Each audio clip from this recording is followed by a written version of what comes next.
After 18 consecutive hours of surgery, on the verge of collapsing, I didn't even have time to take off my scrubs before rushing to the vending machine in the emergency building to buy a can of 8 Treasure porridge. I was secretly filmed by the hospital's internet celebrity, Sweet Princess, who edited the footage into a video titled, "Unscrupulous Doctor Illegally Berates Patient," which then went viral. The hospital director patted my shoulder. "Lei Ming, you've got a lot of unused vacation days. Take them all at once and lay low for a while." I handed him my leave request. "I'll take the annual leave and I'll stop performing surgeries. To avoid any conflict of interest, I am putting away my scalpel until this internet princess is discharged." 3 days later, a hospital-wide consultation confirmed it. I was the only surgeon in the entire country who could perform her high-risk heart surgery. The little fairy, once glamorous in front of the camera, was now kneeling outside my office, crying her heart out. Public opinion online had already flipped. LMAO, she cyberbullied the only person who could save her life into quitting. I called my mentor, an academician. "Teacher, I have an internet celebrity teaching surgery for you. Could you please fly over with your team for a demonstration?" My mentor's voice was tinged with amusement. "Don't worry. When the apprentice gets into trouble, the master steps in. It's only natural to put you through the ringer again. The observation fee and surgical fee will be charged according to my public rates." When that exorbitant bill was presented, the little fairy cried poverty online, only to be met with envious comments from netizens. I'd pay any amount of money for the blessing of being saved by an academician himself.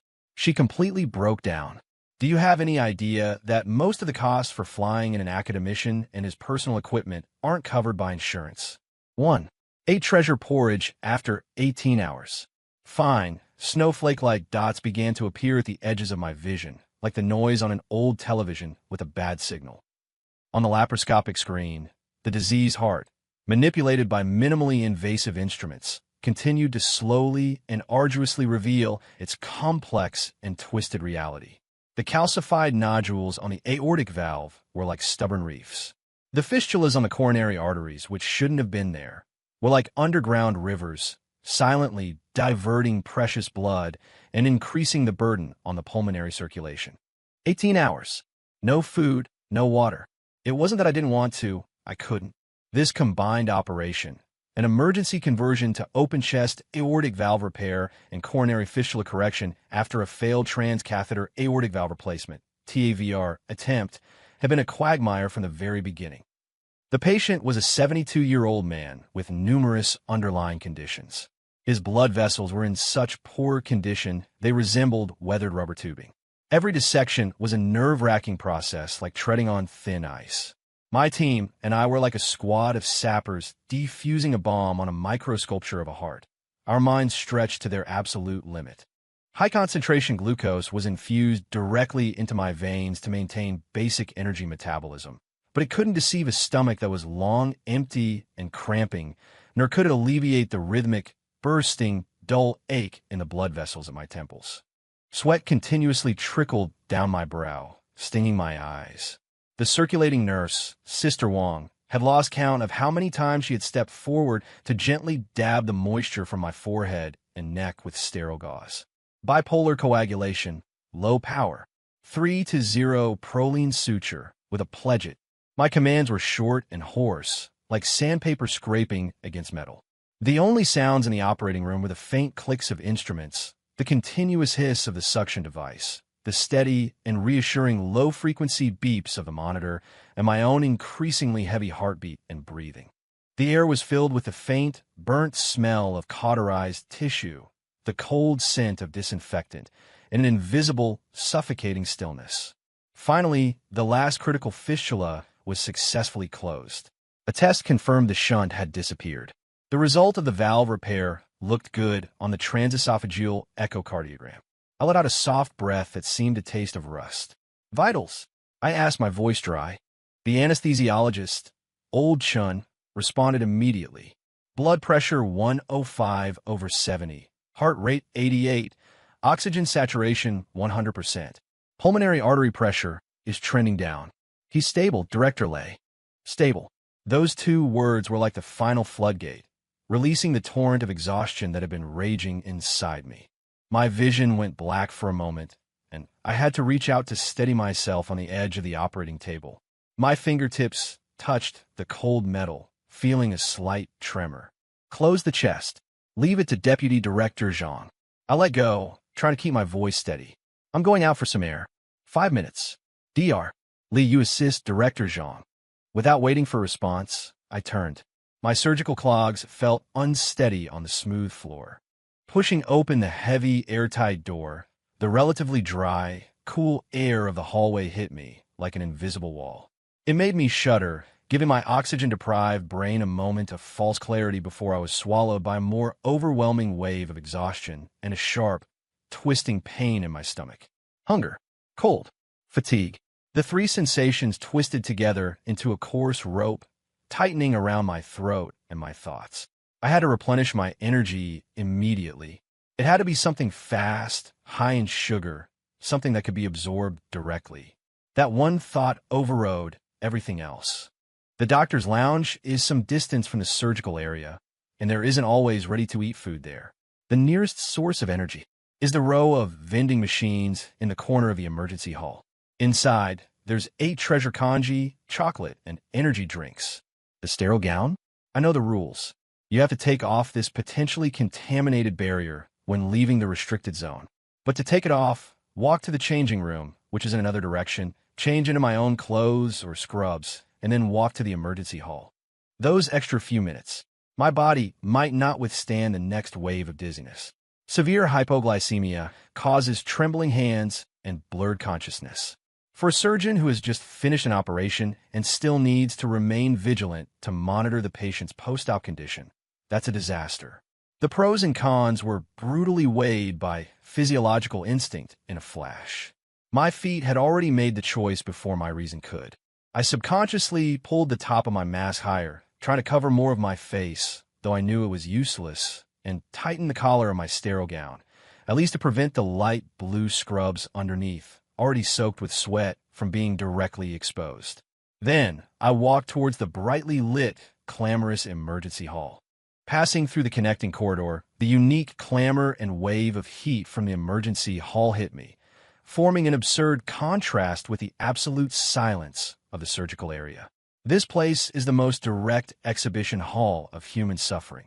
The wails of children, the groans of the elderly, the anxious shouts of family members, the rumble of gurney wheels hastily rolling across the floor, the hoarse yet forcefully calm explanations of the triage nurse, and that complex smell that could never be dispelled by the powerful air conditioning, disinfectant, blood, sweat, tears, and an intangible yet ubiquitous anxiety.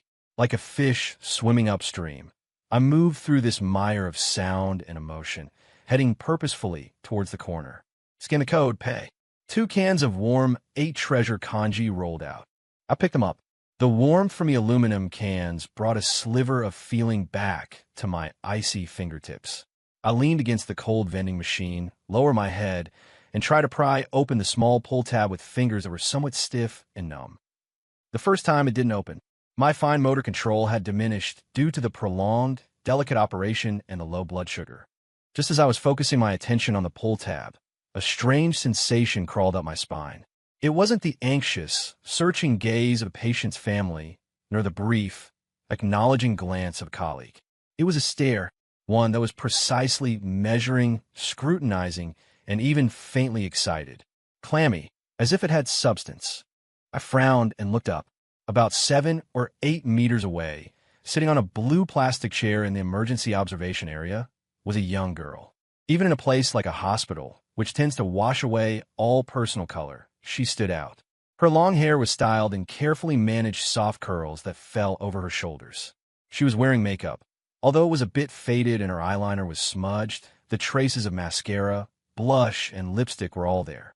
Her oversized blue and white striped patient gown wasn't buttoned properly, revealing a corner of what looked like a high-quality silk pajama top. On her feet was a pair of fluffy cartoon slippers, completely out of place in the hospital. She was holding up her phone, and the camera seemed to be it was clearly pointed in my direction. She didn't seem to expect me to look up suddenly. Her eyes flickered, a flash of panic at being caught, but was immediately replaced by a brighter, more fervent light that quickly masked her initial alarm. She adjusted her posture, held the phone steadier, corrected the camera's angle, and even tilted her head slightly to ensure she was captured from her best side. My heart sank. A bad feeling washed over me. I averted my gaze, no longer looking at her, and continued to struggle with the stubborn pull tab. The cramping in my stomach and the irritability from my low blood sugar, mixed with the discomfort of being watched and treated as some kind of material, churned in my chest. However, that saccharine voice, deliberately pitched high enough to cut through the surrounding noise, rang out, drilling straight into my ears with a kind of performative shock and accusation. "Look, babies, what did I just find? A doctor who just came out of the operating room. TSK, TSK. Look at what he's wearing. Those are clothes from inside the OR, right? The green ones, that's a sterile gown, isn't it? And he just struts out here like this, into the hall where we patients are coming and going to buy something to eat." Her voice, coming through the phone's microphone with the characteristic echo and quality of a live stream, sounded exceptionally harsh to my ears. Oh my God! Family, how many germs and viruses must he be carrying out? We hospitalized patients already have weak immune systems. For him to do this, does he have any concept of sterility at all? Does he have any sense of responsibility for our safety? This is terrifying. I froze completely. The pull tab was only halfway open, its aluminum edge digging painfully into my fingertip. A surge of anger, mixed with a profound sense of absurdity and extreme physical discomfort, shot up from my stomach to my head. I lifted my head and looked at her again.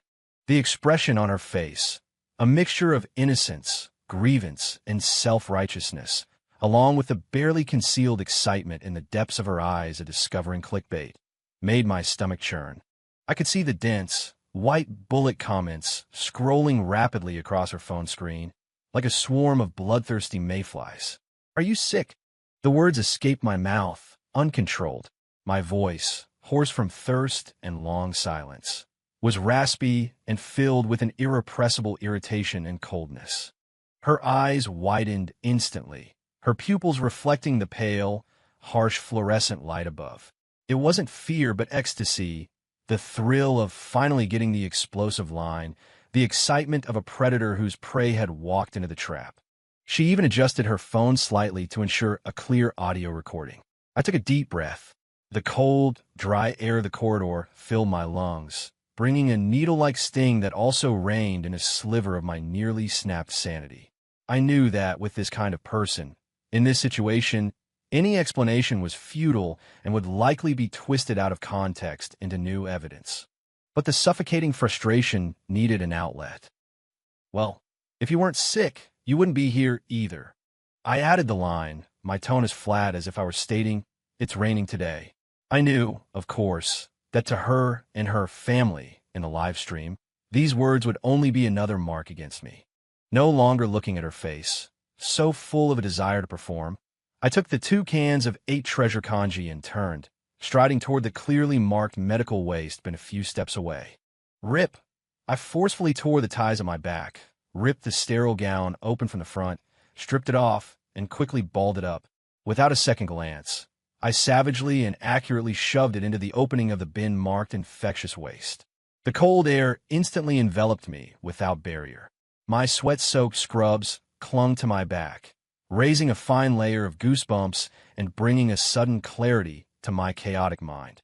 Behind me, I could still hear her voice, trembling slightly with excitement, but growing even louder, continuing its output into the phone, her tone filled with the thrill of victory. "Did you all hear that? He insulted me. He actually called me sick.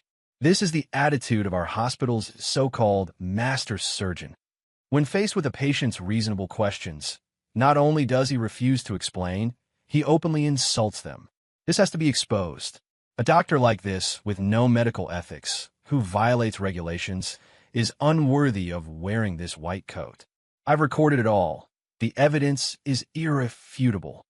Without turning back, I walked straight to the staff-only corridor nearby. I swiped my card, entered the door, and shut the clamor of the emergency hall completely behind me. The hallway was so quiet, I could only hear my own footsteps and my slightly rushed breathing. I re-entered the buffer zone of the operating area. The cold water washed over my hands. Once, twice, three times, mechanically and forcefully scrubbing until the skin was red and hot, as if trying to wash away not just potential contaminants, but also the nauseating voyeurism and malice I had been tainted with in those few minutes. In the mirror, the man's eyes were webbed with red veins, his face a bloodless pale. Only his tightly pressed lips, strained with force, showed an unnatural line of deep red. I changed into a fresh sterile gown, put on gloves, a mask, and a cap. When I re-entered the operating room, the chest-closing procedure was nearing its end. Deputy Director Jean glanced at me and nodded, asking no questions. I stood to the side, watching the steady waveforms on the monitor, listening to the anesthesiologist report a series of normalizing values. The surgery was a success. The patient was sent to the Cardiac Care Unit, CCU. By the time I took off the second layer of sterile clothing and left the operating room, the sky outside was completely dark.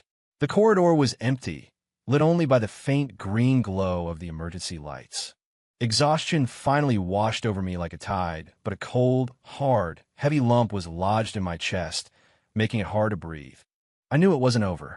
The light in that girl's eyes and the bullet comments flying across her phone screen foretold that bigger trouble was yet to come. The social media storm and the vacation plan. The trouble came faster, more fiercely, and more pervasively than I had expected. That night, I dragged my nearly broken body back to my apartment. Lacking even the strength to shower, I collapsed onto the sofa and fell into a dead sleep. The next morning, I was woken by my constantly vibrating phone.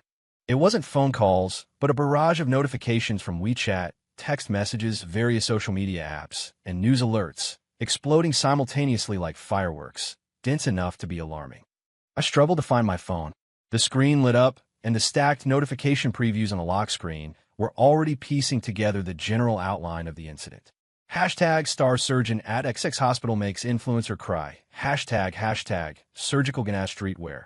Medical ethics in tatters. Hashtag frail influencer bravely exposes unscrupulous doctor. Demands justice from the internet. Hashtag hospital scandal. Senior doctor violates regulations and insults patient. Hashtag several sensational topics, tagged with explosive or hot, firmly occupied the top spots on the trending lists of local and even national social media.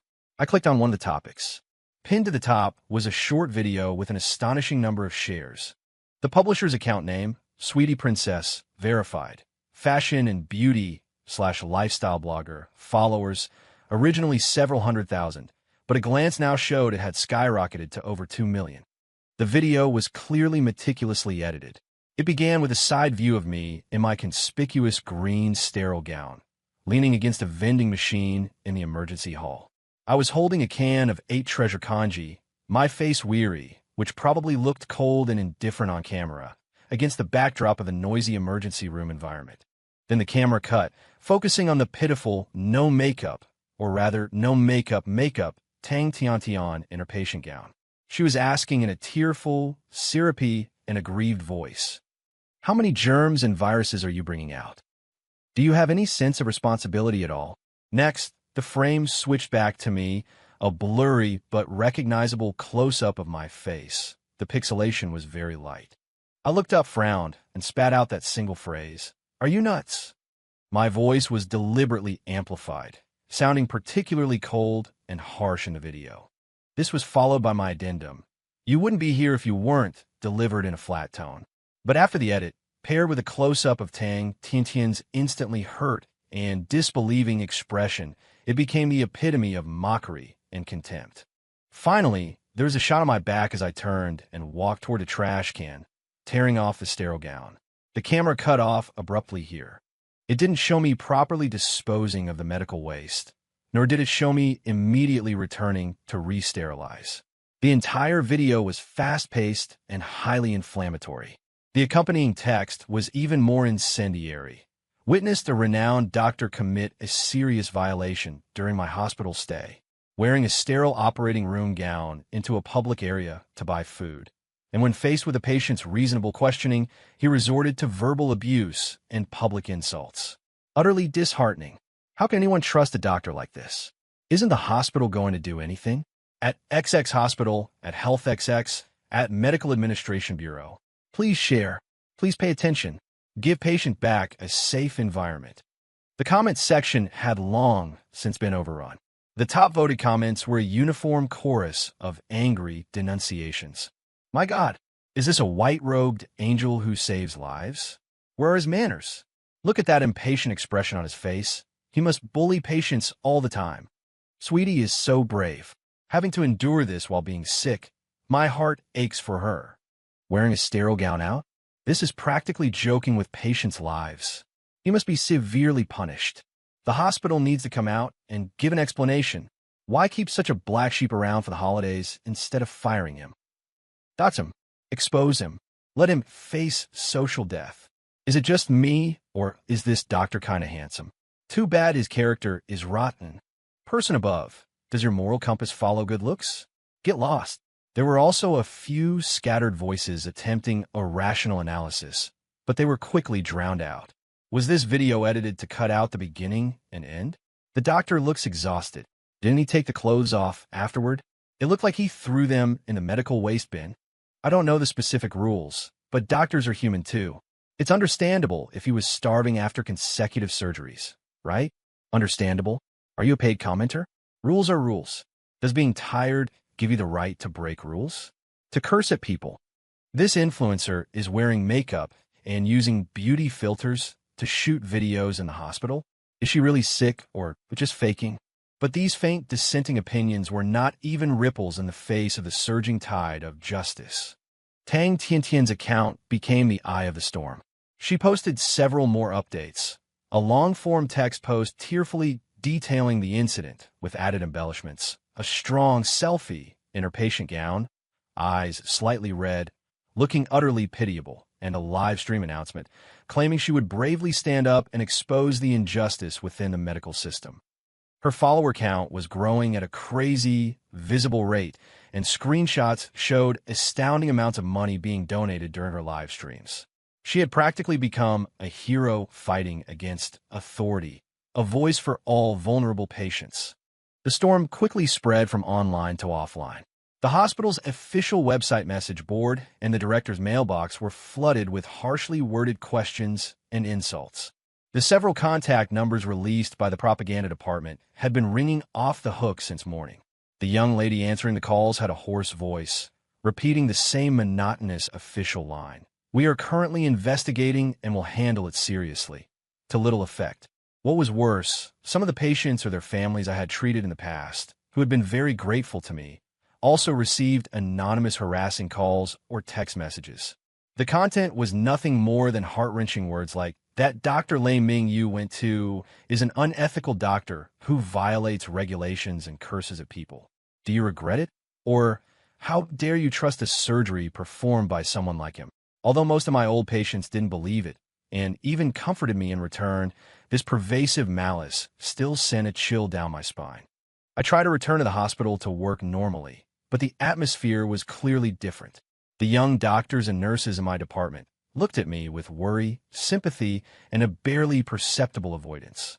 It wasn't that they didn't trust me, but that they were afraid of being implicated in this undeserved disaster. In the hallways, I would occasionally encounter colleagues from other departments. Their smiles were somewhat forced when they greeted me, and they would quickly nod and pass by.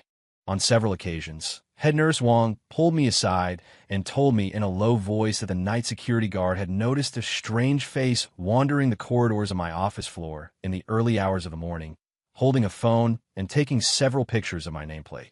When questioned by the security guard, the person claimed to have gone to the wrong floor and left quickly.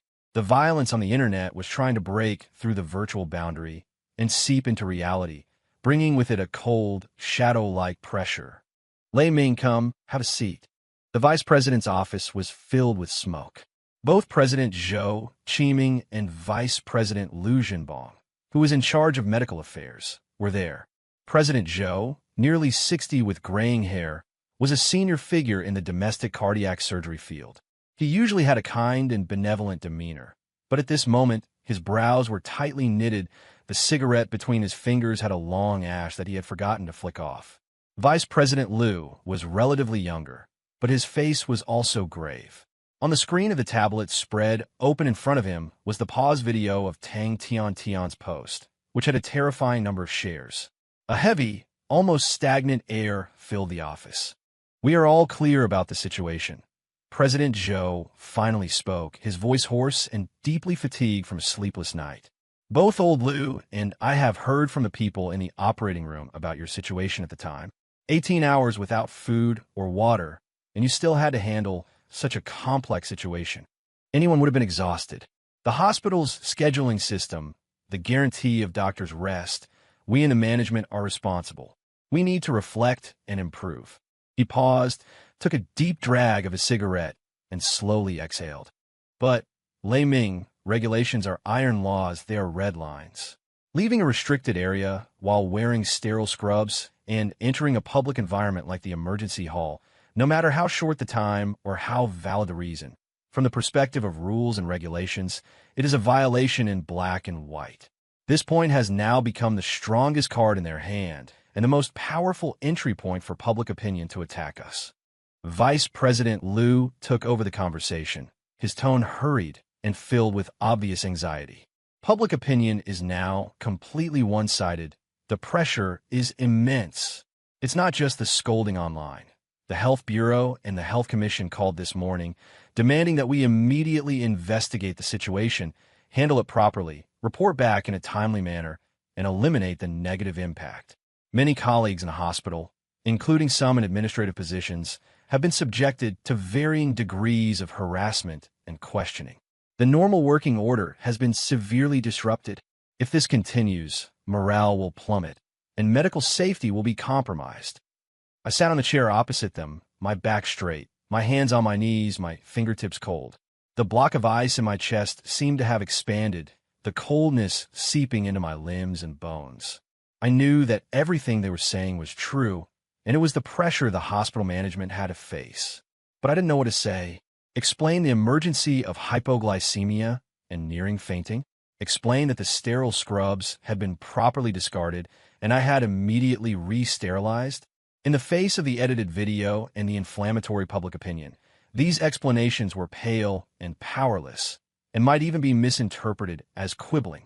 President Zhou stubbed out his cigarette in the ashtray, stood up, and walked to the window. With his back to us, he silently looked at the gray sky outside for a while.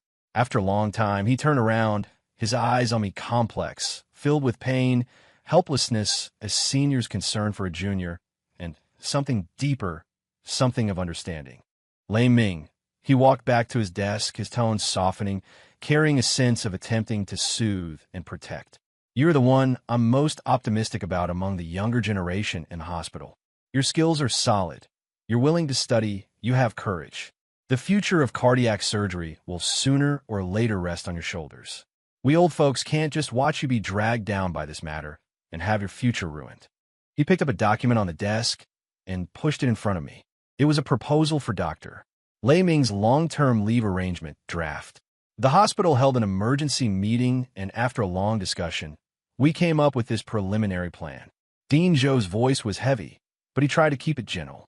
"In all the years you've been with us, you've hardly taken any proper leave, dedicating yourself to honing your skills and treating critical patients. Your annual leave and compensatory time off have added up to a considerable amount. The hospital has decided to settle it all at once and arrange a long vacation for you." He pointed to the time frame on the draft proposal. "The preliminary suggestion is for you to start your leave next week. For 3 months. It can be extended if necessary. During this period, your salary, position-based allowances, and all other benefits will be issued, as usual. All bonuses and performance pay will be calculated based on your average before the leave and will not be affected." He looked at me with a sincere gaze. "Go out for a walk, clear your head, travel a bit, or find a place for quiet reflection, study, or attend academic conferences. Just get away from this place of conflict for a while, away from the eye of the public opinion storm. When this blows over, when things cool down and public attention has shifted, you can come back. This is currently the most stable and responsible course of action for you personally and for the hospital as a whole." Vice Dean Liu quickly added, "Yes, Lei Ming, Dean Zhou is doing this to protect you. If you stay at the hospital now, you'll have to face all the finger-pointing every day, and some irrational people might even come looking for trouble. It's a threat to your mental state and your professional safety. Lying low for a while is better for everyone. We will make proper arrangements for your patients. Deputy Director Zhang and his team are very capable. You can rest assured. I looked at the proposal, which already bore the preliminary opinion of the hospital administration office and signature lines for several leaders. The space for the reason was blank, but everyone knew it would eventually be filled in with personal reasons or health reasons. A tremendous sense of absurdity and powerlessness gripped me, because I had worked myself to the point of collapse saving lives. Because of a maliciously edited video by an influencer chasing clicks, I now needed to be protected, to lie low, and to leave the operating table I loved and had fought for. I reached out, my fingertips touching the cool paper, but I didn't pick it up. I lifted my head, my gaze moving from the proposal to Dean Zhou, then to Vice Dean Liu. Then, from the inside pocket of my white coat, I took out another piece of paper, one I had prepared long ago, neatly folded. I placed it gently next to the proposal. The paper unfolded, revealing several lines of neat, forceful handwriting. Application to suspend performing surgeries as chief surgeon. Dean Zhou, Dean Liu. My voice was surprisingly calm, even carrying a faint, almost ethereal smile that stunned both of them for a moment.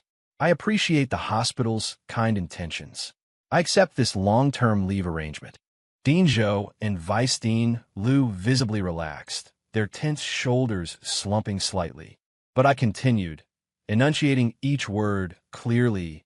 I will stop performing surgery. The air in the office froze once more. The momentarily relaxed atmosphere vanished. I'm not leaving my post entirely, I said, looking at their suddenly constricted pupils and expressions of disbelief, my tone still steady and calm, as if stating a medical plan that had nothing to do with me. I am merely suspending all surgeries where I am the chief surgeon. The reason is sufficient and legitimate to avoid suspicion. My fingertip lightly tapped the face of Tang Tiantian on the tablet screen, a face stained with tears, occupying the entire frame. Until Ms. Tang Tiantian is discharged from the hospital, I will not be the chief surgeon for any operation. This is to avoid any possible baseless speculation and subsequent disputes, to protect the hospital's reputation from further damage. And also, I paused for half a second, my eyes sweeping over the two deans, to ensure that Ms. Tang Tiantian herself can receive treatment in an environment that she considers absolutely fair and free of any prejudice. This is my personal, prudent decision based on the current special circumstances and is unrelated to the hospital's arrangements. I will begin my leave tomorrow. Dean Zhou's lips moved, his Adam's apple bobbed, as if he wanted to say something, but in the end, all his words dissolved into a long, heavy sigh that seemed to drain all the strength from his body. He looked at me, a storm of complex emotions in his eyes, pain, regret, helplessness, and a deeper, knowing sorrow. Perhaps he understood then that my scalpel was not only sharp enough to cut through the most complex cardiac lesions, but that I, its wielder, was as unyielding as iron, preferring to break rather than bend. Vice Dean Liu's reaction was much more direct. He shot to his feet, planting his hands on the desk, and leaning forward, his voice strained with agitation. Lei Ming, this is absurd. Do you have any idea how many critically ill patients are on your surgical waiting list right now? Do you have any idea how many families will be plunged back into waiting and anxiety because you've stopped operating? Do you know how precious the golden window for heart surgery is? You're gambling with patients' lives out of spite. I know. I stood up as well, meeting his gaze, my eyes calm but unyielding. It's precisely because I understand that behind every surgery is a family's hope that I had to make this decision. During this period where I'm being labeled an unethical and rule-violating doctor by public opinion, any surgery I perform, should there be any mishap, even one completely unrelated to the surgery itself, will likely be blown out of proportion. It will be blamed on my attitude problem or my history of violations, leading to even more uncontrollable doctor-patient conflicts and a media firestorm. That would be truly irresponsible and a huge risk to the patients, their families, and all my colleagues involved in the surgery. I softened my tone slightly. My suspension of operating only applies to Tang Tiantian. For other patients' treatment plans, I will conduct a detailed handover with Deputy Director Zhang and Dr. Li to ensure a seamless transition.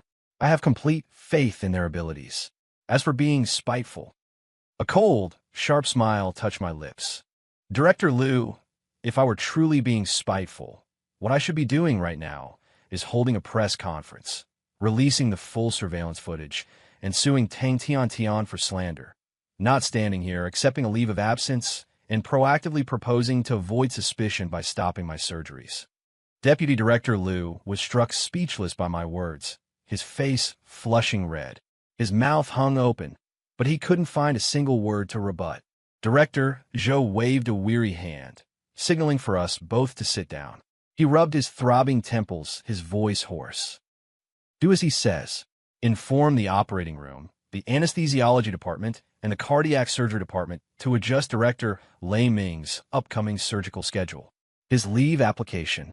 File it together with this request to suspend chief surgeon duties. He looked at me, the last glimmer of persuasion in his eyes extinguished, leaving only deep fatigue and a desolate sense of do as you please. Lei Ming, you're on your own. This scalpel, it's time to put it away for a while. Thank you, Director Zhou, Director Liu. I gave a slight nod, picked up my request to suspend chief surgeon duties, folded it, and placed it back in my pocket. Then I turned, pulled open the heavy wooden door of the office, and walked out. As the door closed, I heard Director Zhou let out an extremely low, almost inaudible sigh from behind me, followed by the muffled thud of Deputy Director Liu's fist, clenched in suppressed anger, hitting the table. The light in the hallway was a bit glaring. I walked down the long corridor, my steps a bit unsteady at first, but they gradually became firm, even a little lighter. The block of ice that had been stuck in my chest seemed to have been cracked open by a surge of decisiveness. Although the chill remained, at least, it wasn't so suffocating anymore. Back in my department, I began to organize my work, meticulously handing over each patient's case files, imaging data, and key surgical plan points to Deputy Director Zhang and several senior attending physicians. Their eyes were filled with confusion and regret, but more so with silent support and understanding.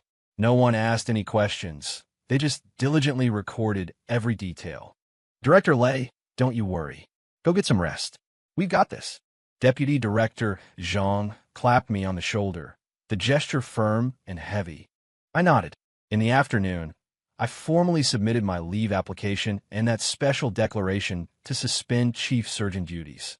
In the hospital's internal office system, my surgical schedule was cleared and my status bar changed to a conspicuous on leave. The news spread like wildfire, reaching every corner of the hospital in an instant. Surprise, discussion, and speculation erupted everywhere. Meanwhile, on the external network, Princess Tiantian's live streaming room and social media accounts experienced a new peak in traffic. Latest news. The doctor who cursed at people has been suspended. The hospital finally took action. Just leave? Isn't he getting off too easy? He should be fired outright. Go, Miss Tiantian. Your bravery has brought about justice. I heard he offered to stop doing surgeries himself. Is it because he has a guilty conscience? To the person above, could it be the hospital is protecting him, letting him lay low for a while? Protecting him? What's there to protect about an unethical doctor like that? Keep exposing him. Tang Tiantian started another live broadcast. On camera, she was dressed in a patient's gown, without makeup, or rather, a more exquisite no-makeup look, her eyes slightly red. But her expression was resolute, and her tone was calm, yet tinged with relief. Thank you all for your support, my family. It is because of your voices that the hospital took this matter seriously and provided a resolution. Although they only put the doctor on leave, it's at least a start. It shows their attitude. I will continue to follow the situation. I hope the hospital can provide a more thorough accounting, and I also hope that all medical personnel will take this as a cautionary tale and truly put patient safety first. The special effects of donated gifts once again flooded the screen. I watched the live stream clip pushed to my phone, then turned off the screen. Outside the window, twilight was falling. The city's lights were just beginning to glow, neon signs flickering, filled with the vibrant energy of earthly life, and also with the detached indifference and clamor of watching a fire from the other shore. My vacation had begun, but I knew that this storm, sparked by a bowl of 8-treasure congee, was far from over. At the center of the whirlpool, the little princess, lying in the cardiac surgery ward, gaining online traffic by attracting attention, and her abnormally complex heart. These were the true keys that would determine the storm's direction. As for me, I had chosen to temporarily withdraw and watch coldly from the sidelines. I just didn't know who would be left struggling on the beach when the tide finally receded. The soul surgeon and the online carnival on the first day of my leave, I turned off my work phone and unplugged the internet cable in my apartment. The world suddenly fell quiet. So quiet I could hear the sound of my own blood flowing and the occasional distant background noise of the city drifting past the window. I slept my first undisturbed sleep in a long time, uninterrupted by emergency calls in the middle of the night, although in my dreams, the cold halo of the surgical shadowless lamp and the bouncing waveforms on the monitor still flickered before my eyes. However, cutting myself off from the internet couldn't truly isolate me from the storm.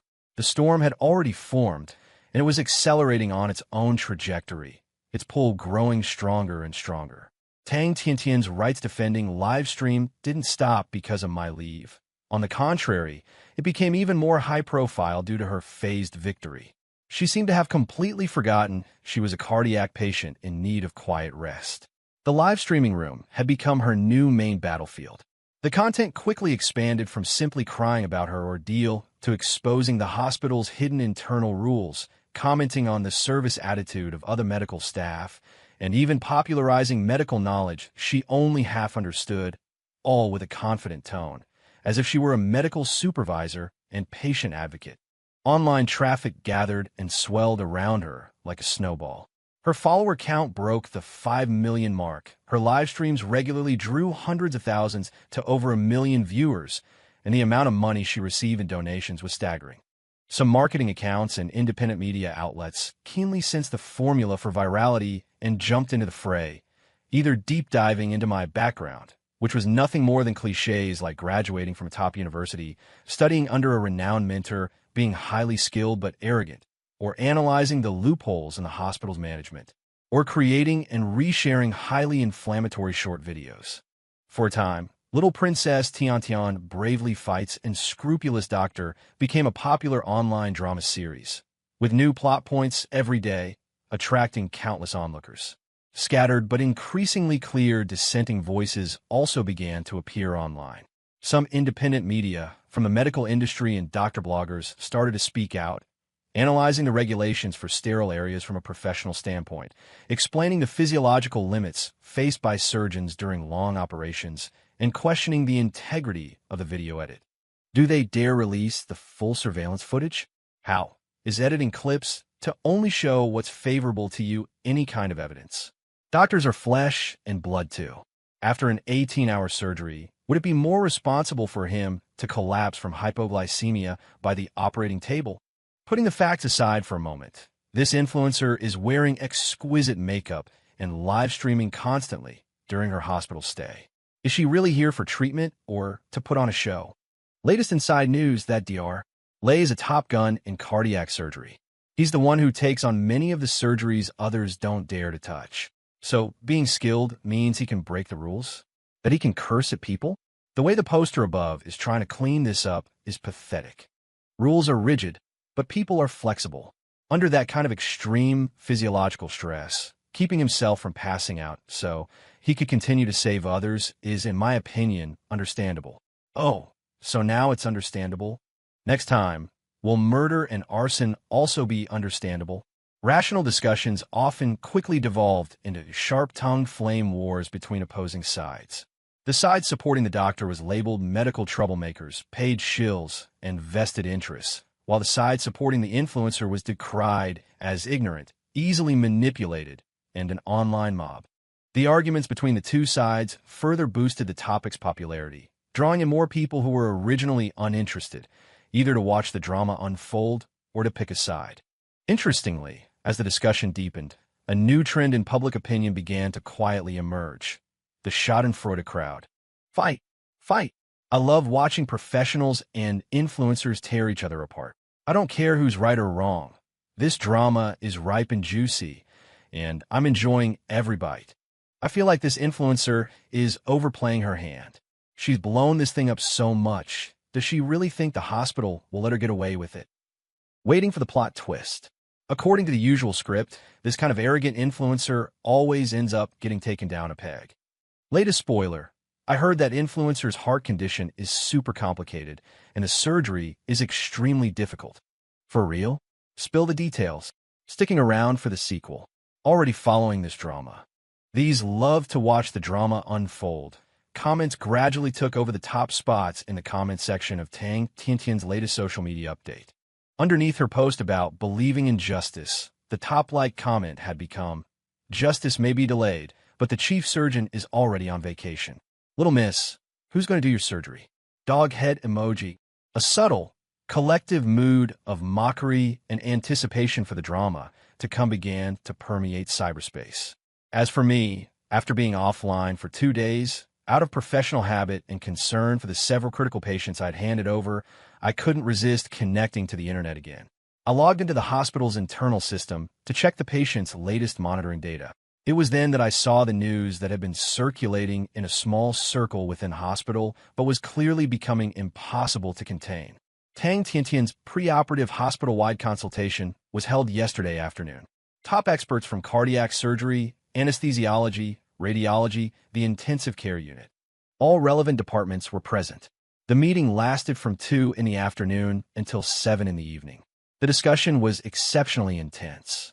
Although I wasn't there, I could clearly piece together the conclusion of the consultation from the newly uploaded, encrypted summary of the meeting minutes and the expedited major surgery plan approval and risk assessment report in the system. Tang Tiantian's condition was far more complex and tricky than initially assessed upon admission. It wasn't just a simple bicuspid aortic valve. It was combined with a rare case of multiple fistulas from the left main coronary artery to the pulmonary artery. The fistulas were in concealed locations with high blood flow, causing severe volume overload in the left ventricle and secondary severe pulmonary hypertension, estimated pressure gradient as high as 85 millimeters of mercury. Echocardiogram, coronary CTA, cardiac catheterization. All imaging evidence pointed to the same conclusion. This was a heart on the edge of a cliff, liable to collapse at any moment due to heart failure, malignant arrhythmia, or a pulmonary hypertensive crisis. Surgery was the only way to survive. But the surgical plan made every expert frown. A conventional aortic valve replacement or repair had to be performed concurrently with the treatment of those lethal coronary fistulas. The anatomical location of the fistulas was right next to important coronary branches and crucial conduction bundles under the epicardium. The slightest mistake during dissection and repair could lead to coronary artery injury, causing an acute myocardial infarction, or damage the conduction bundles, resulting in a permanent atrioventricular block requiring a permanent pacemaker, or even directly induce ventricular fibrillation and cardiac arrest. At the same time, the procedure had to be performed under cardiopulmonary bypass. The patient's severe pulmonary hypertension made weaning off the bypass machine another enormous challenge, placing nearly impossible demands on anesthesia management and postoperative monitoring. In the comprehensive opinion of the expert panel section at the end of the report, it was written in bold black letters. The difficulty and risk of this case's surgery are both extremely high, level 4.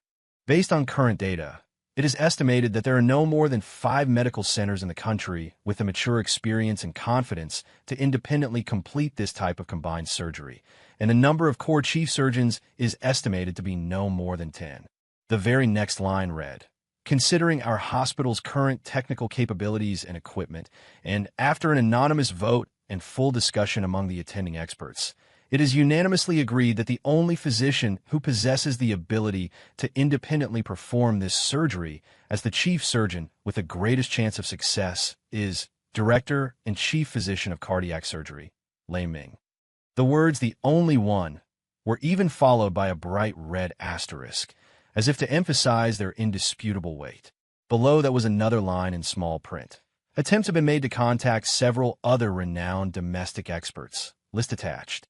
They have all declined to take on the case or recommended that director Lei Ming continue to be in charge, citing scheduling conflicts, the belief that the risks are too high in advising transfer, or explicitly stating they have no experience with similar surgeries. I remained silent for a long time after reading it. Then, I logged out of the system and shut down the computer. The sun was shining brightly outside, casting brilliant patches of light on the wooden floor through the glass window. I made myself a cup of tea. The leaves slowly unfurled in the hot water, releasing a delicate fragrance. I knew that this report, this conclusion, would soon be leaked in some form or another.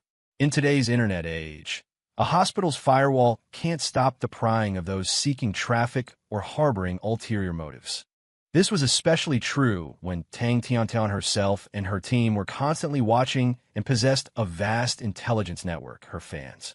Sure enough, it wasn't long before my work phone, which had been quiet for days, I had it on silent, but would glance at it occasionally, began to vibrate wildly. It wasn't calls, but push notifications from various social media apps and news clients, flooding in like a bursting dam. Hashtag shocking plot twist. Hashtag cyberbully doctor turns out to be the only one who can save influencer's life. Hashtag sweetie princess's surgery extremely difficult. Only 10 surgeons in the country can perform at hashtag shooting herself in the foot. Did she personally destroy her only hope? Hashtag doctor on leave becomes last hope. What will the influencer do now? Hashtag new trending topics in a dramatic and impactful way blew up the previously one-sided public opinion. Under Tang Tiantian's latest live stream announcement, the comment section's tone completely shifted. Ha ha ha ha ha ha. I'm dying of laughter. She burned her own lifeline with her own hands. Your Highness, how are you feeling now? A little panicked, are we? Where are all the people who were so happy cursing him before? Come out and tell us. Who should she be begging now? I suggest Sweetie continue streaming. Change the title to How to Elegantly Beg Your Former Surgeon to Come Back and Operate. This plot. Not even novels would dare to write it like this. Am I the only one who feels sorry for the doctor? Cyber-bullied into taking a leave of absence. And it turns out the patient really can't do without him. The hospital is a joke too. A national treasure of a specialist like him. And instead of cherishing him, they let him go on leave. The person above doesn't get it. This is a strategic retreat. Wait until the enemy has exhausted their ammunition and supplies before making a move, Doge. Already pulled up my stool, waiting for the next episode. The princess's repentance. Timidly asking, is it too late to apologize now? If apologies were useful, what would we need the police for? Oh no, what would we need a lead surgeon for? The Schadenfreude Seekers Carnival reached its first climax. All sorts of jokes, memes, and reaction images emerged one after another. The camp of fans who had previously supported Tang Tiantian showed clear division and silence. Some extremist fans were still putting up a futile resistance, attacking the hospital for fabricating the illness and threatening the patient, but their voices were much weaker now. More people had fallen into spectator mode, eagerly awaiting the next development in the situation. And I, in the quiet of my apartment, sipped my slightly cool tea, watching the rapidly scrolling comments full of irony and ridicule on my phone, my face devoid of expression. The direction of the storm had already begun to shift.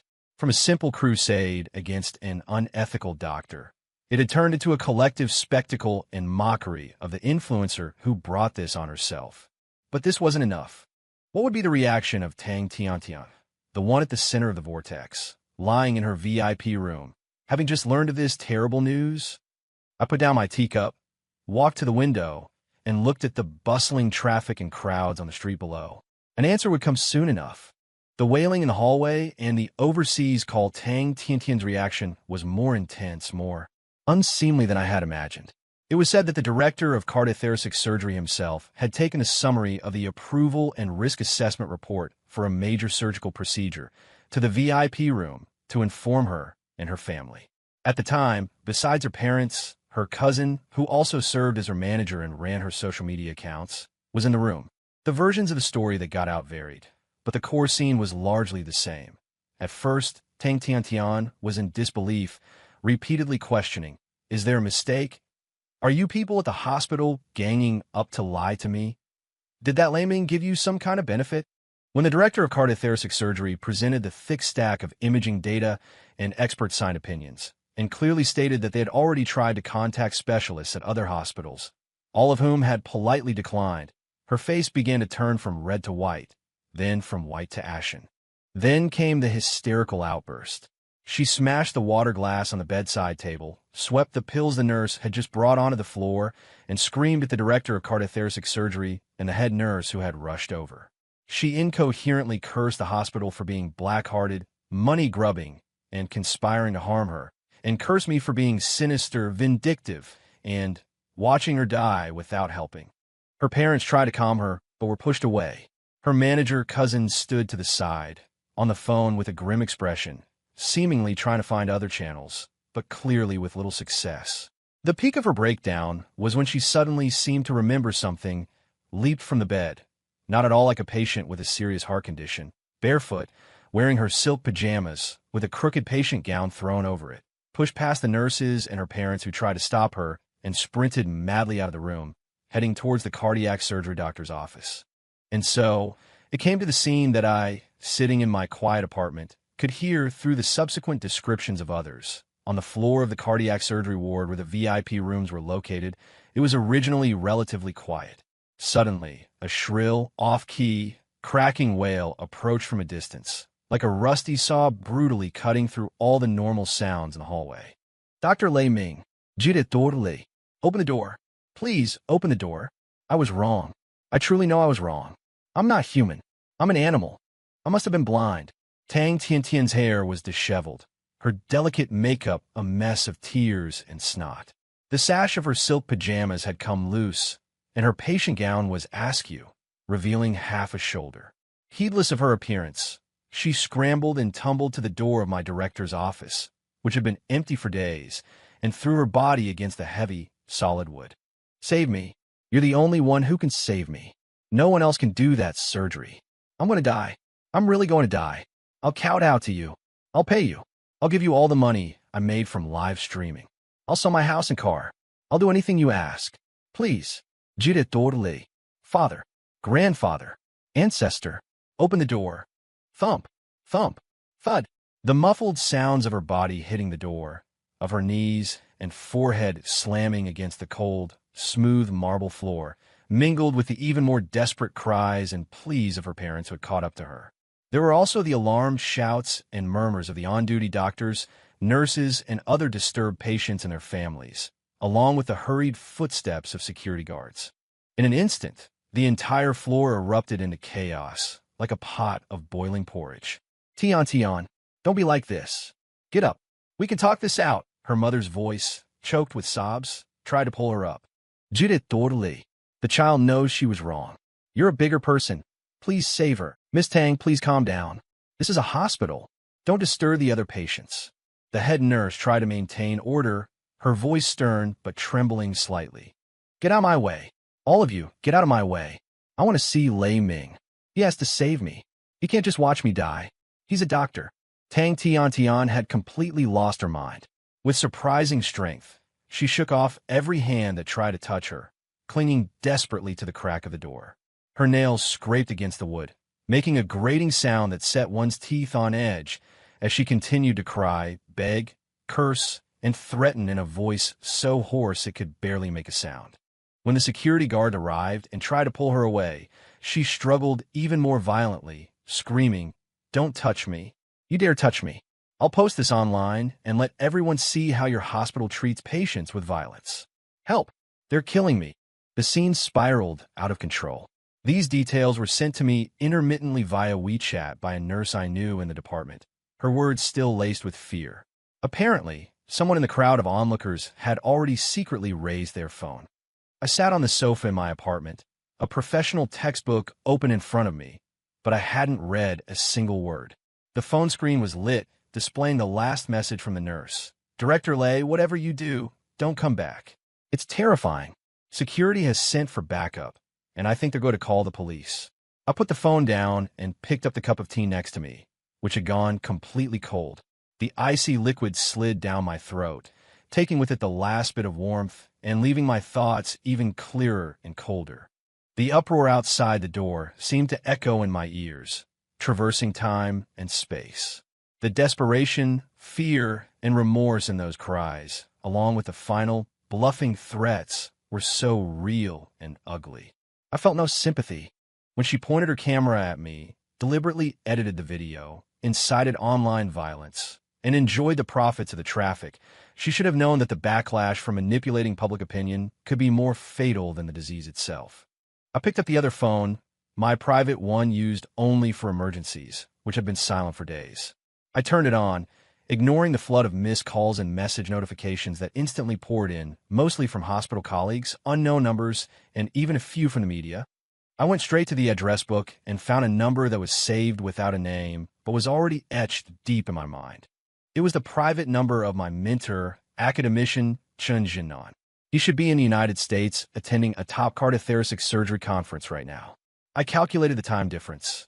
It was probably the middle of the night there, but I didn't hesitate. I dialed. The phone rang 6 or 7 times. Just as I thought no one would answer and was about to hang up, it was picked up. Hello. A loud, robust voice, heavy with a nasal tone and impatience of someone just woken up, came through. Which little brat is this? Don't you know what time it is for your old teacher? Has the sky fallen or the earth caved in? Even from halfway across the globe, even after so many years, that familiar voice and tone made my tense nerves relax slightly. The corners of my mouth even twitched into a small, involuntary smile. Teacher, it's me, Lei Ming. I try to make my voice sound as calm as usual. Lei Ming. The voice on the other end paused for a moment, then jumped an octave. The drowsiness seemed to vanish in an instant, replaced by an undisguised, thick interest, the kind that loves a good show and doesn't mind if things get messy. Well, our influencer doctor finally decided to grace me with a call. So, what act is that grand opera of yours back home on now? I heard you've hung up your scalpel for a life of seclusion. How dashing of you. I could picture my mentor on the other end of the line, that fiery-tempered man who was fiercely protective of his own, sitting bolt upright in bed, his eyes glinting in the dark, a mischievous and all-knowing smile on his face. You're too kind, Professor, I said lightly, playing along. The show has been quite lively, but we've run into a bit of a technical snag.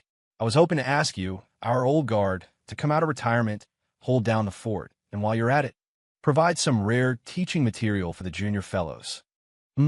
Teaching material? Academician Chen's voice rose with a dangerous lilt, his interest now fully piqued. Stop beating around the bush with me, you brat.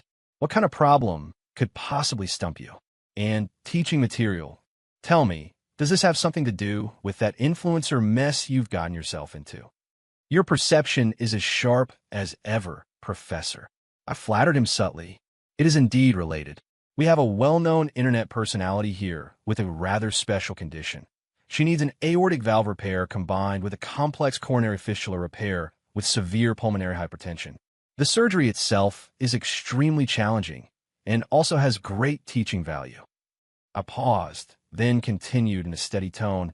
However, due to a certain well-known minor dispute, it's inconvenient for me to be the lead surgeon at the moment. I thought, with your vast experience and knowledge, this rare case would be a perfect opportunity for a high-level surgical observation and teaching demonstration for the fellows back home. Incidentally, it would also demonstrate our school's continuous concern for the professionalism and emergency response capabilities of the younger generation of doctors and, their re-education. The other end of the line went silent for a moment.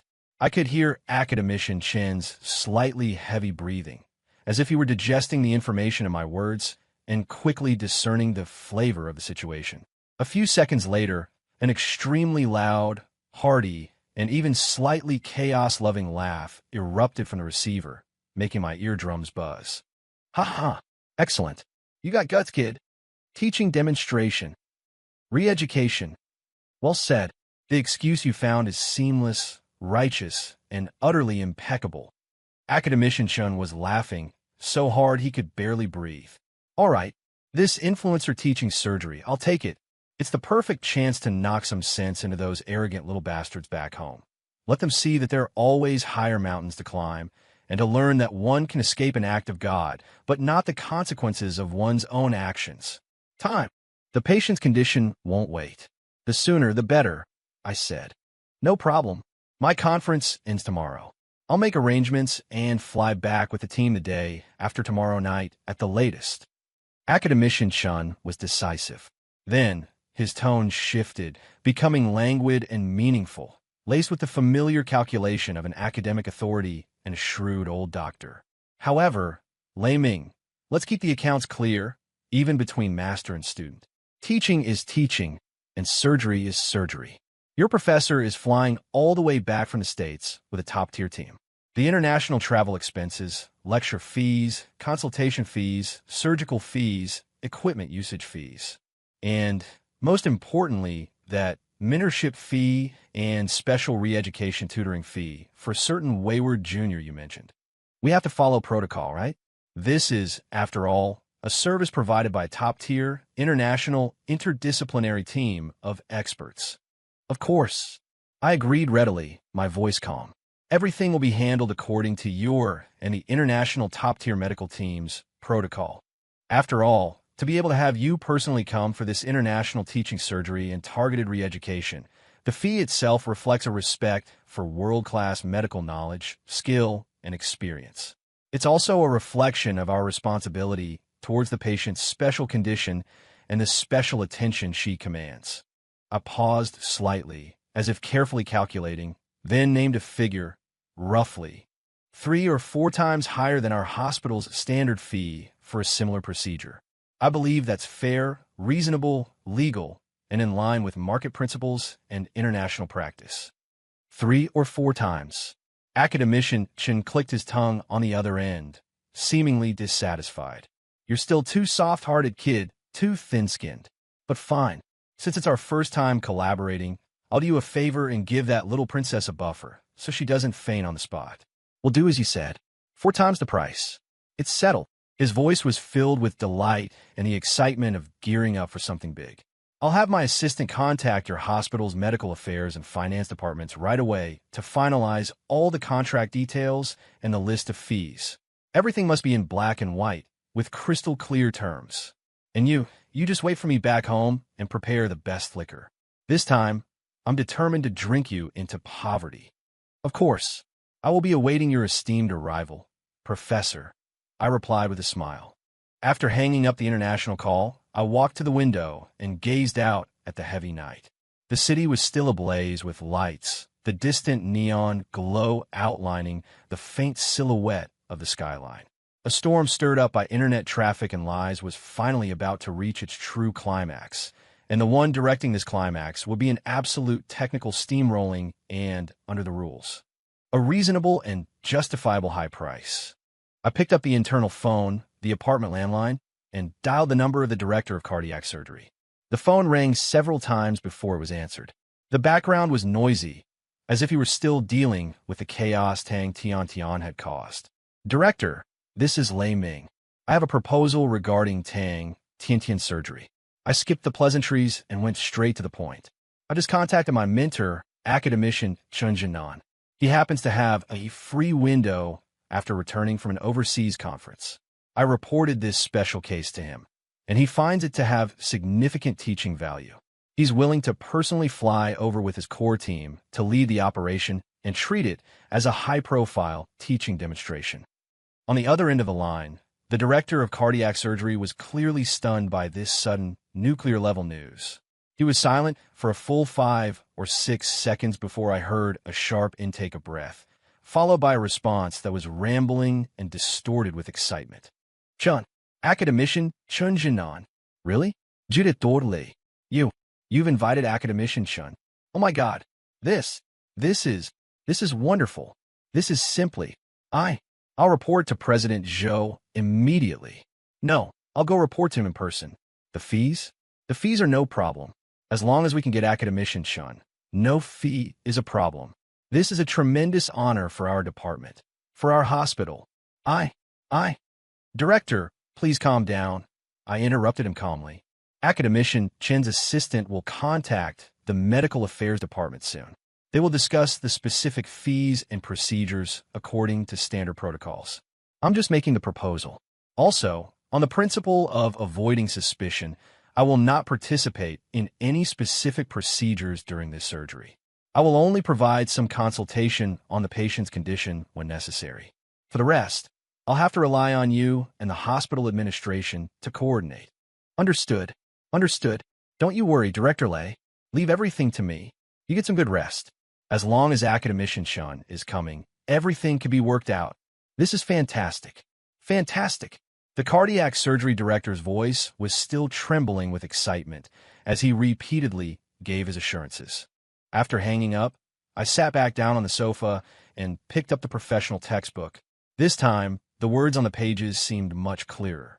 I knew that when the news spread about Academician Chen Jinnan's team flying in, and at a high cost, the storm of public opinion would experience a second, more thorough reversal. And Tang Tiantian, along with everyone following this matter, would have to face a cold, hard fact. In the face of absolute technical barriers and a life-threatening crisis, the false momentum generated by internet traffic is utterly fragile. And the price of saving a life, especially the price of top-tier resources, has never been cheap. The real show was just beginning. 5. The sky-high bill and a carnival of envy. The news that Academician Chen Jinnan's team would be flying into XX Hospital to personally operate on Princess Tiantian was like a deep-water bomb dropped into a calm lake, stirring not ripples, but a tsunami. First, it triggered an earthquake within the medical community. Who was Chen Jinnan? A top international authority in cardiac surgery, one of the titans of the field in China. His team perennially tackled world-class, complex surgeries, and their published high-level papers and surgical recordings were revered as classics by peers worldwide. The fact that he would personally lead his team to a top-tier regional hospital, though not his permanent base, to perform a surgery was, in itself, sensational news. Countless doctors, medical students, and medical media outlets spread the word, inquiring about inside details and vying for observation slots. The hospital's internal appointment line and the medical affairs department's email inbox were virtually overwhelmed. Subsequently, the news inevitably spread to the public cyberspace. This time, it wasn't through Tang Tiantian's live stream, but through medical self-media, legitimate news organizations, and a brief, formal announcement released by the hospital's official channels after obtaining consent from Academician Chen's team. The announcement was worded with rigorous precision, stating, "To further enhance our hospital's diagnostic and treatment capabilities for complex heart diseases, we have specially invited the internationally renowned cardiothoracic surgery expert, Academician Chen Jinnan, and his team to visit our hospital for academic exchange and surgical guidance."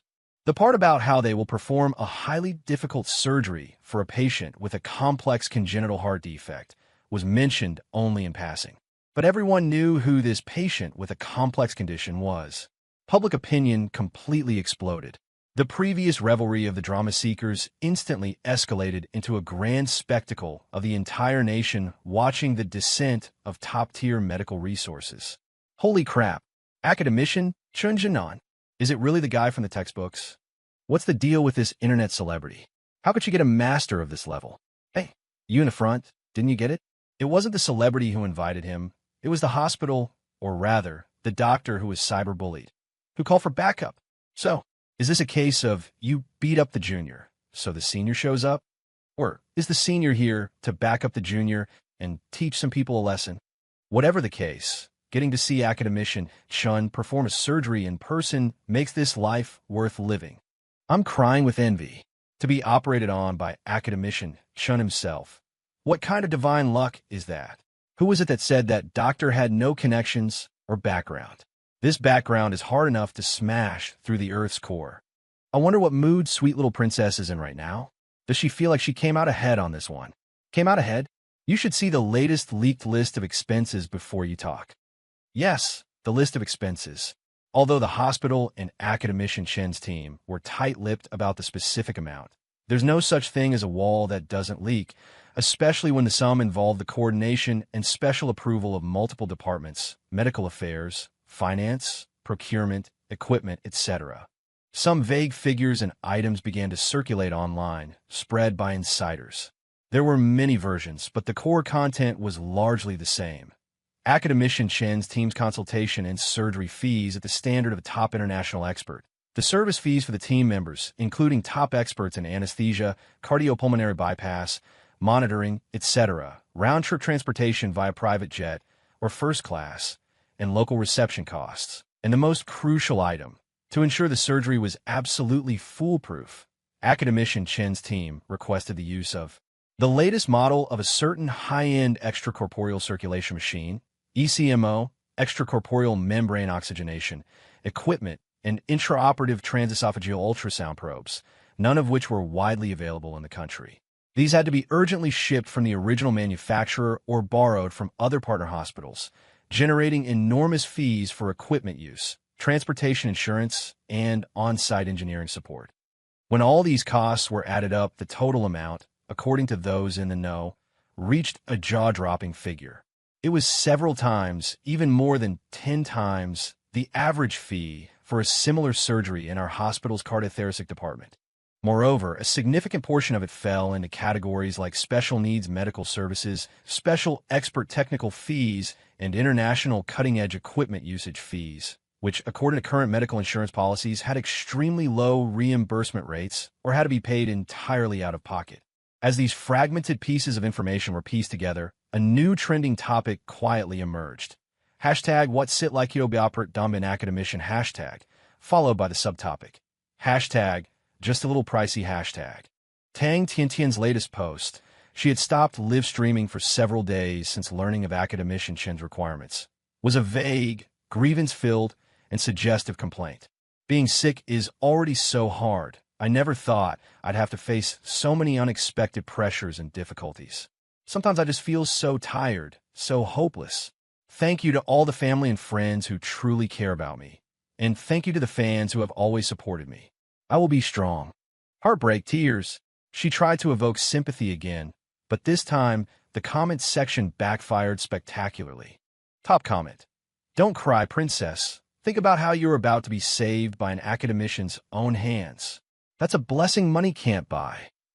Second top comment. Is the pressure you're talking about the bill? Post it and let us see. Let us feast our eyes on just how expensive an academician-level surgery is. Third top comment. Weren't you so happy when you were receiving donations during your live streams before? Now you know what difficulties are. Fourth top comment. I suggest starting a crowdfunding campaign for the surgery. I've even thought of a title for you. Help sweet little princess fulfill her dream of being operated on by an academician. Fifth top comment. Am I the only one curious if the money she made from cyberbullying the doctor is enough to pay this sky-high fee? Sixth top comment. It's okay if you can't afford it. You can keep live streaming. The content, working to pay off my debt, my new life under the academician's scalpel. Banter, mockery, curiosity, and even a touch of teasing laced with envy, jealousy, and hate completely dominated the conversation. Those loyal fans who had previously championed her cause were now either silent or offered feeble, out-of-place comments like, "You can do it, Tian Tian," and "Don't be defeated by money." Even more, meddlers dug up old clips from Tang Tiantian's past live streams where she flaunted designer bags, luxurious vacations, and high-end restaurants. They contrasted these with her current crying poverty act, creating new memes and jokes that spread widely. Before, sis is loaded, a delicate little princess. Now, being sick is so hard, the pressure is immense, I don't have enough money. Suggestion, the princess should sell her old Hermes and Chanel bags. That should be enough for a down payment. See, this is why you should always leave a way out for others, so you can meet again on good terms. If she had been nicer to DR, lay back then, would she have to sell her bags now? Not necessarily. Maybe DR. Lay invited Academician Chen just to tell you, my connections and skills are worth a lot more than you think. The tide of public opinion had completely turned into a nationwide mockery of Tang Tiantian for reaping what she sowed, and a spectacle of awe at the exorbitant cost of top-tier medical resources. It even sparked a societal discussion about whether quality medical resources should be so expensive, the scope of health insurance, and the backlash of cyberbullying. And Tang Tiantian, at the center of the storm, reportedly had another breakdown in her VIP room after seeing these comments and the circulated cost estimates. This time, it wasn't crying and screaming, but a deeper despair, laced with fear and regret. She no longer asked to see me, nor did she go live. She just lay in bed all day, staring at the ceiling or lashing out in anger at her parents, whose faces were stained with tears. Her agent, who was also her cousin, ran around frantically, trying to contact other hospitals, trying to negotiate the price, trying to find charitable aid, but the responses were few and far between.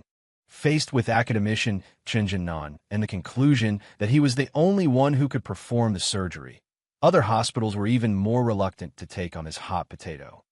And regarding the fee, the attitude conveyed by academician Chen's team through the hospital was crystal clear. The price is fixed, we follow the rules, and we do not negotiate. If the patient's family cannot afford it, they can forego this specially invited surgery, and the hospital will do its best to arrange other treatments according to standard procedures. But the effectiveness and risks are to be borne by the patient. Having no way out, that's probably what it felt like. And I, in my apartment, watching this absurd yet real feast of public opinion online, felt perfectly calm. I would occasionally receive calls from Director Zhou or the head of cardiac surgery to coordinate the reception details for academician Chen's team's arrival, as well as the latest monitoring data on Tang Tiantian's condition. Her pulmonary artery pressure was showing signs of instability due to her intense emotional fluctuations. On the phone, Director Zhou said to me, his tone complicated, "Lei Ming, this fee for academician Chen, isn't it a bit? Of course, an academician's value is immeasurable, but for the patient's family, the pressure is truly immense. There are some differing opinions within the hospital as well." I replied calmly, "Director Zhou, academician Chen's team's international fee standards are public and transparent, and the costs for equipment mobilization and transport are verifiable. We are hiring world-class life-saving technology, not haggling at a vegetable market. If they think it's expensive, they can choose not to use it. But if they do use it, they must pay according to the top-tier standard. This is respect for knowledge and technology, and also respect for life, or at least for the part of it that is willing to pay a reasonable price. As for the voices in the hospital, they should have anticipated this day might come when they agreed to have me avoid suspicion and stop operating." Director Zhou was silent on the other end for a long time before finally sighing. "You're right. Rules are rules. The hospital will fully cooperate with all of academician Chen's team's requests. You, get some good rest." A few days later, academician Chen Jinnan's team arrived as scheduled. The hospital's leadership personally greeted them at the airport, a reception of the highest standard. Academician Chen was in high spirits, his silver hair impeccably combed. Facing the hospital's welcome and the limited media cameras, he chatted and laughed, projecting a powerful aura. The team members he brought were all highly capable, taciturn, but with sharp eyes. At a brief welcome and case discussion meeting held at the hospital, academician Chen listened to a detailed report on Tang Tiantian's condition and reviewed all the imaging data. During this, he asked several crucial and incisive questions that made the cardiac surgeons present both nervous and full of admiration. Before the discussion concluded, academician Chen gave a summary, his tone gentle, yet carrying an unquestionable authority. "This case is indeed very challenging, and also has great educational value. I thank Director Lei Ming for the invitation, giving our team the opportunity to come here and exchange knowledge with our colleagues. As for the surgery, we will do our utmost. Regarding the matter of the fee..." He paused, his gaze sweeping over the hospital leaders and cardiac surgeons present. Finally, he seemed to glance nonchalantly toward the corner of the conference room, where Tang Tiantian's pale-faced parents were, connected via video link, as Tang Tiantian herself was not participating, and smiled. "There is no need for everyone to discuss it excessively. This is the going rate for top-tier international medical technology and services. The equipment, techniques, and experience we bring are worth this price. Of course, we also fully understand the financial pressure the patient's family may be facing. Therefore, beyond the surgery itself, our team is willing to provide some additional, well, let's call it added value." His smile deepened, carrying a kind of senior's demeanor, seemingly magnanimous but actually sharp. For example, I will personally take charge of a period of retraining and guidance for Director Lei Ming. Young people, you see, have good skills, but sometimes they lack tact in handling matters and can easily stir up unnecessary trouble. As his teacher, I have a responsibility to temper this fine steel to enable him to better serve patients in the future and cause less trouble for the hospital leadership. This part, the enhanced tutorial responsibility guidance, will not be charged extra. Let's consider it, bundled into the overall service of the surgical team. His words were flawless. He not only emphasized the reasonableness of the fee and the top-tier value of his team, but also cleverly packaged the matter of reforging me as an additional benefit for the patient, who might be treated by me in the future, while also taking a jab at the hospital administration. The hospital leaders present had varied expressions, but they could only nod in agreement. The cardiac surgeons, however, were trying hard to stifle their laughter. Their exchanged glances full of admiration for academician Chun and anticipation for what would happen next. And on the other end of the video call, Tang Tiantian's parents looked even more crestfallen. They understood the subtext of academician Chen's words. The surgical fee was astronomical, and because it included the cost of disciplining a troublesome student, it was perfectly reasonable and irrefutable. And the subsequent recovery and treatment, it seemed they would still be under the influence of me, this student in need of reforging, and the cost would still not be light. After the meeting, academician Chen specifically asked me to stay behind. "Okay, well done." He dropped the official smile from the meeting, clapped my shoulder hard, his eyes filled with approval and a hint of boyish triumph. To deal with someone like this, who gets a little internet fame and loses all sense of proportion, even trying to turn the tables, you have to let her know what the real rules are and what a price is. Our skills are the foundation of our profession as doctors, and our strongest source of confidence. Your blade hasn't rusted, it's only gotten sharper. I smiled. It's all because of your excellent teaching. Cut the flattery. Academician Chun scolded with a laugh. Then his expression turned serious. I've reviewed the surgical plan. There are a few details I need to finalize with you. Although you won't be participating publicly, you must not slack off on your homework behind the scenes. This surgery must be a classic, a model case. Let everyone see, and let that clueless little girl know, clearly and unequivocally, how her life was saved and what the price was. Yes, teacher, I nodded solemnly. I knew this surgery was no longer just a rescue, but also a baptism. For Tang Tiantian, for the onlookers, and perhaps for myself as well. Meanwhile, on the internet, the discussion about the hashtag academician surgical fee hashtag reached a new peak after academician Chen's remarks about the bundled service went public. Ha ha, the reforging fee. Academician Chen is a genius. Translation: the surgical fee includes the cost of teaching, scolding a disobedient student, so it's reasonably expensive. Why do I suddenly feel a bit sorry for Dr. Lai? He gets cyberbullied, and then his mentor publicly says he needs to be reforged. Sorry for what?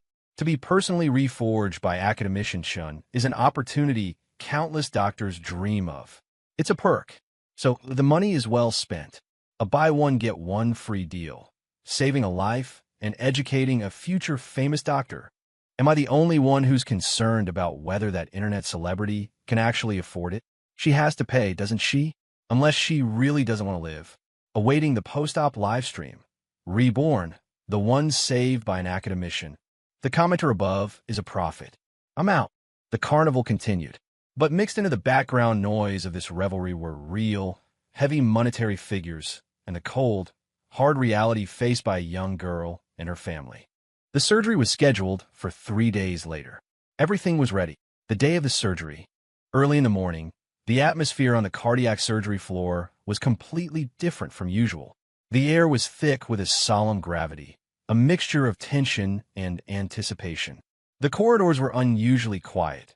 People coming and going subconsciously lightened their steps and lowered their voices. Several demonstration rooms were already filled with people early on. In addition to the doctors, resident trainees, and graduate students from our hospital's cardiac surgery, anesthesiology, perfusion, and ICU departments, there were also many experts and scholars from other hospitals who had come after hearing the news. Everyone was staring at the large screens, waiting for the live surgery broadcast. After obtaining consent from the patient's family and approval from the ethics committee, key parts of this surgery would be broadcast in real time within a specific educational scope, excluding private information such as the patient's face. Tang Tiantian underwent her final checks and sedation in the preoperative preparation room. It was said she was unusually quiet, not crying or speaking, her face as pale as paper, her eyes staring blankly at the ceiling, allowing the nurses and anesthesiologists to do as they pleased. Her parents waited in the waiting area, restless, their faces a mixture of anxiety, fear, and a complex emotion that was hard to put into words. It was the heartache over the sky-high bill, the gut-wrenching worry about whether their daughter would make it off the operating table safely, and perhaps a hint of regret for having indulged their daughter and for having once been captivated by online fame themselves. Following the principle of avoiding a conflict of interest, I did not enter the core surgical area, but was in an office not far from the operating room, which was equipped with a monitoring screen. From here, I could see multiple camera angles from inside the operating room and hear the conversations clearly. Academician Chun had allowed me to observe and learn here, which was a form of indirect participation and on-site guidance. Academician Chun Jinan and his team were already prepared. They wore custom surgical gowns emblazoned with the logos of their team and the partner hospital, looking professional and international. Academician Chun himself stood at the chief surgeon's position, his gaze as sharp as an eagle's. The casual, jocular manner he had before was completely gone, replaced by the absolute focus and sense of control belonging to a top-tier master surgeon. Anesthesia, disinfection, draping, establishing cardiopulmonary bypass. All steps were carried out in an orderly manner, swift but not chaotic. Academician Chen's team operated with extreme precision, efficiency, and adherence to standards. Every detail revealed a skill honed through countless hours of practice and an ultimate familiarity with the instruments and tissues. The observing doctors occasionally let out low gasps of amazement and discussion. Look, the choice of this thoracic incision is about 2 centimeters more lateral than our conventional approach, but the exposure is better. The dissection of the aorta is so clean, there's almost no bleeding. The perfusion machine parameters are adjusted so finely. Look at that venous drainage. The surgery entered its core phase, addressing the coronary artery fistula. On the screen, the heart lay quietly in the cardioplegia solution.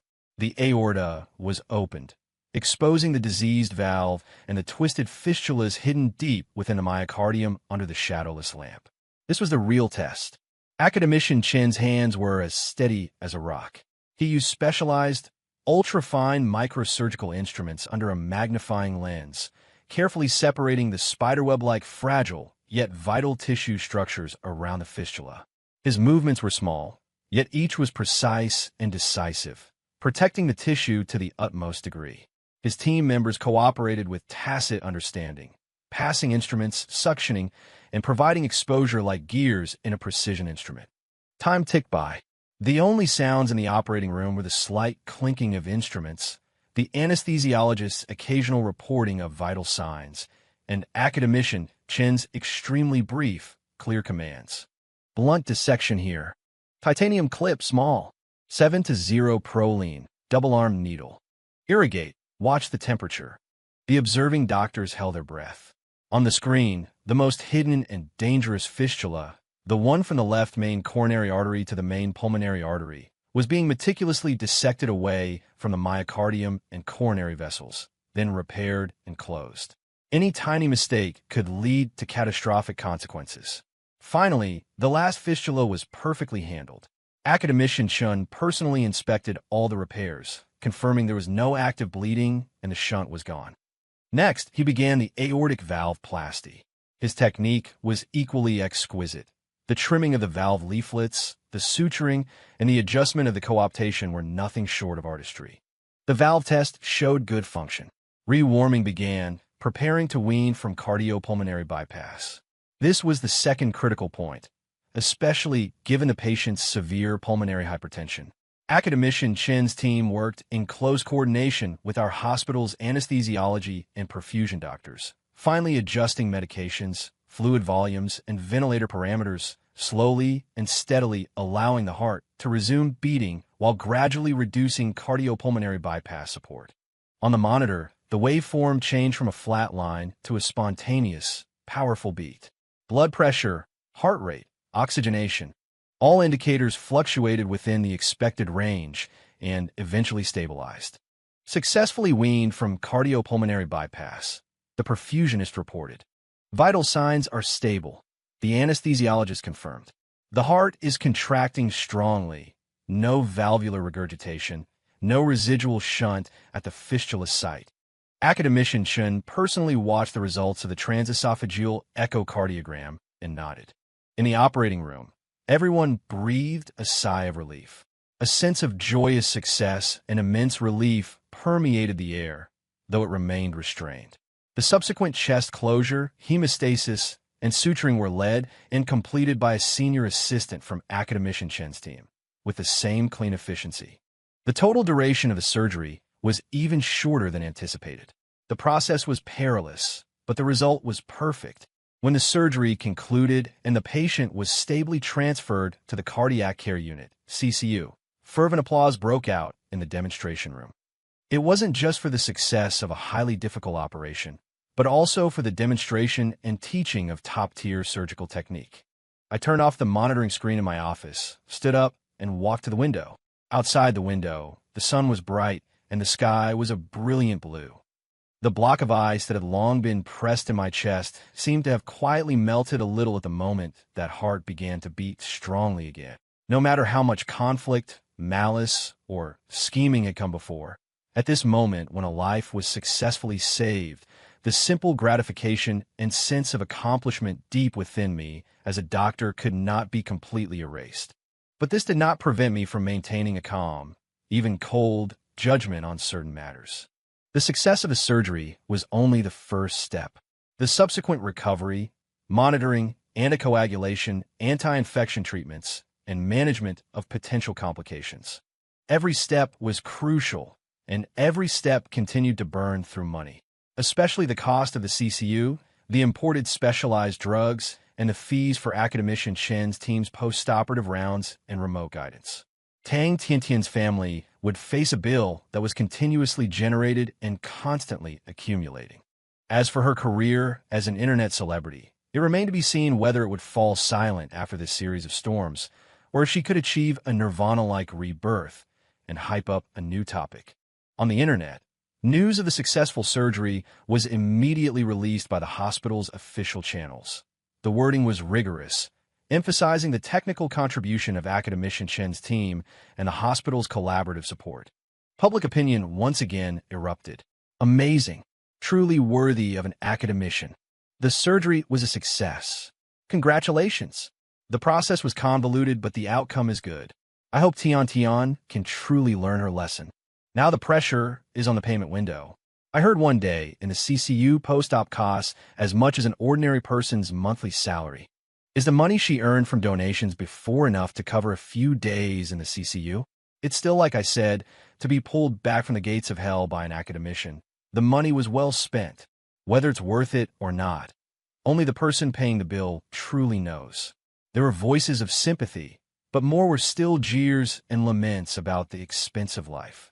Tang Tiantian's account remained silent, not posting any news about the successful surgery. Her live streaming channel also remained dark.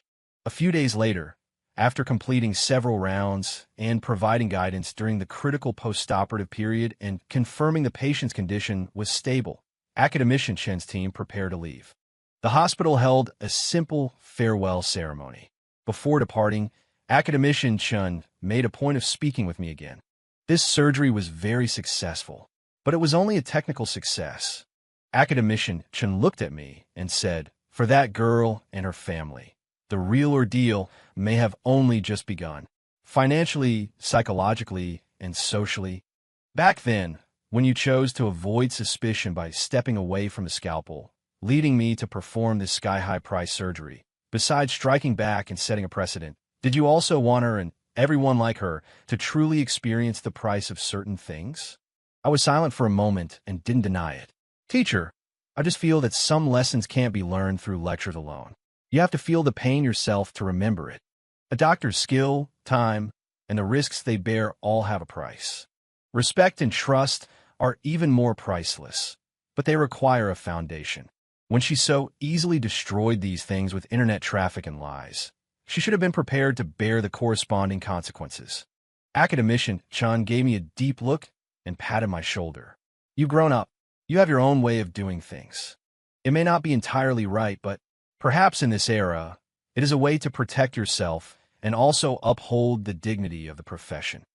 Remember, your skill is your foundation, but how to apply that skill and how to conduct yourself beyond it is a more complex lesson. This scalpel, in the future, you must hold it more steadily and also know better when to unsheath it and when to let it rest. I understand, teacher. I nodded solemnly. All right, I'm off. If there are any follow-up issues here, contact me anytime. As for that retraining plan of yours, I think you're about ready to graduate from it. Academician Chen smiled, turned, and walked towards the waiting motorcade. I watched the motorcade leave until it disappeared beyond the hospital gates. Back in the department, Dean Zhou sought me out for a talk. My long vacation was not yet over, but the hospital administration clearly hoped I would resume my normal duties as soon as possible.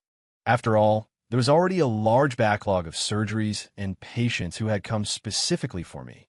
Lei Ming, this whole affair, it's finally over. Dean Zhou looked more haggard than before, but his spirits were still decent. Academician Chen's surgery was a great success, and the hospital's reputation has been enhanced because of it. Although the process was a bit intense, the overall outcome is good. About your leave, do you think? Dean Zhou, I interrupted him calmly. My statement about suspending my role as chief surgeon specified until Ms. Tang Tiantian is discharged from the hospital. Dean Zhou was taken aback for a moment, then understood my meaning and said with a wry smile, her post-operative recovery will still take a considerable amount of time, and the expenses for the CCU. I'm afraid her family still needs to raise the funds. You mean you want to wait until she has fully settled her bill and left the hospital? That's the principle, I nodded. We need to avoid suspicion completely. Otherwise, if there are any complications during her recovery, it will inevitably cause more trouble. I don't want to bring any more problems to the hospital. Dean Zhou sighed and finally nodded. All right, we'll do as you say. However, you can resume some of your non-surgical duties like consultations, outpatient clinics, and teaching. Many patients are still specifically asking for you. That's not a problem, I agreed. Thus, I resumed part of my work, but my scalpel remained sheathed. Every day, when I passed by the CCU, I would habitually glance at Tang Tiantian's bed. She remained very quiet, mostly in a drowsy sleep. On the rare occasion she was awake, she would stare blankly at a certain spot, not interacting with anyone. Her parents had aged a great deal, keeping vigil outside the door all day, their faces etched with worry.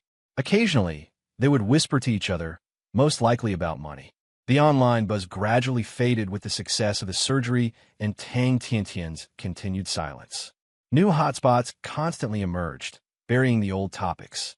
Only a few people still remembered this storm, and when they occasionally brought it up, it was mostly as gossip about that internet celebrity who almost brought about her own demise.